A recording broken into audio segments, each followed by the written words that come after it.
Gospel of our Lord Jesus Christ according to Matthew. Glory to you, Lord Christ. Now when Jesus heard this, he withdrew in a boat to a deserted place by himself. But when the crowds heard it, they followed him on foot from the towns. When he went ashore, he saw a great crowd, and he had compassion on them and cured their sick. When it was evening, the disciples came to him and said, "This is a deserted place, and the hour is now late. Send the crowds away so that they may go into the villages and buy food for themselves." Jesus said to them, "They need not go away. You give them something to eat." They replied, "We have nothing here but 5 loaves and 2 fish." And he said, "Bring them here to me." Then he ordered the crowds to sit down on the grass. Taking the 5 loaves and the 2 fish, he looked up to heaven and blessed and broke the loaves and gave them to the disciples. And the disciples gave them to the crowds. And all ate and were filled. And they took up what was left over of the broken pieces, 12 baskets full. And those who ate were about 5,000 men, besides women and children. The Gospel of the Lord. Praise to you, Lord Christ. Now, obviously, we're in the middle of something this morning. We are told that when Jesus heard this, he withdrew to a deserted place. So what did he hear? Chapter 14 begins with the death of John the Baptist. This had to be hard for Jesus. John was his cousin, his companion on the preaching circuit. John was highly regarded by Jesus, and now he was dead at the hands of Herod. What did this say about Jesus' future with Herod and Pilate? No wonder Jesus wanted to withdraw to a deserted place. Now add to this, the final verses of chapter 13 is where Jesus is rejected by his own hometown. In Nazareth, the people wondered where he got all this wisdom. Is he not the carpenter's son? Isn't he Mary's boy? Aren't his brothers and sisters living here with us? Who does he think he is? Yes, Jesus was not having a good go of it, and he wanted to go away to a deserted place. Surely he wanted time to think and to pray and to be alone. But when the crowds heard it, they followed him on foot from their town. Matthew said that when he went ashore, there was a great crowd, and he had compassion on them and cured their sick. The disciples then later came running to Jesus.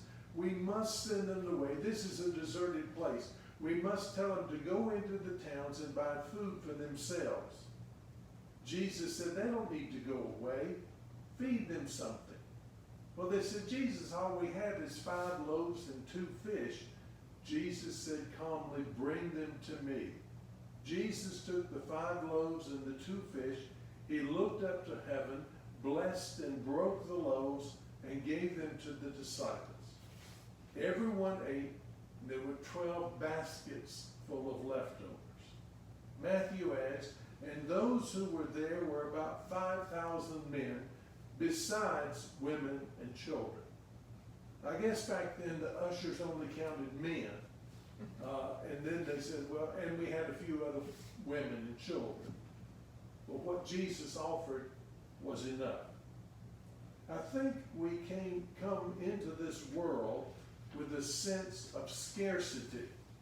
Now that might sound funny, but have you ever seen a child say, "This is mine and you can't have it"? Children learn that very early on. I lick my finger. I can't get out of that habit.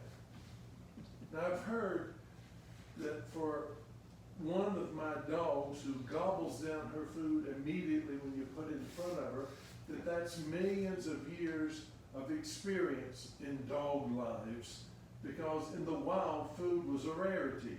When something was killed, the dogs would gather around the carcass, and if you didn't eat fast, the other dogs would get what you were going to eat.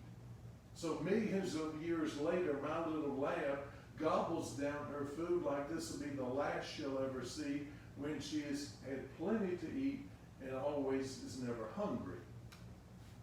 We better not let too many Latinos into this country. They might take American jobs. Don't give too much to people on welfare. It may drain our economy. Don't make the minimum wage too high. We may have to pay more for hamburgers. Hold fast to what you have. Reality's a fixed commodity. Life is a zero-sum game. If I give to you, I am diminished. Former basketball coach at North Carolina State University, Jim Valvano, died from cancer, but not before expressing the futility of his former life. He had an interview with Sports Illustrated entitled, "As Time Runs Out." It was a moving expression of one who is poor in spirit. He fought the disease the way he coached basketball, with a passionate competitiveness, but he wasn't able to pull out a win before the final buzzer sounded. I am helpless. I make no decisions. I have no control. I am totally at the mercy of this disease and the treatment. I'm not a dad. I'm not a husband. I'm a freak. I can't do anything. I just lie there and they stick needles into this lump in my chest and pour poison into my body, and I don't believe in it. I'm a freak. When his team won the NCAA championship, his players asked their wildly ecstatic coach, "Why is winning so important to you?" "Because the final score defines you," he said. "You lose, ergo you're a loser. You win, ergo you're a winner." But as Valvano learned, the survival of the fittest philosophy of life means we're all losers at the end of the game. The triviality of it all just clobbers me. You get sick and you say to yourself, sports mean nothing. And that feels terrible. God, I've devoted my whole life to it. People think that sports backgrounds help you fight death. Are you kidding? Athletes and coaches are taught that they're special. You're nobody. When you're a cancer patient, you're nobody. Now, life didn't turn out the way Jim Valvano expected. I expected to have 20 years in the big leagues or big time. Who knows, maybe win 3 national titles, then pack it in at 53 or 54, walk into the house one day, put on a sweater and announce, "Here I am, Ozzie Nelson's here." I always saw myself becoming the all-time great-grandfather. Leave the kids with me? No problem.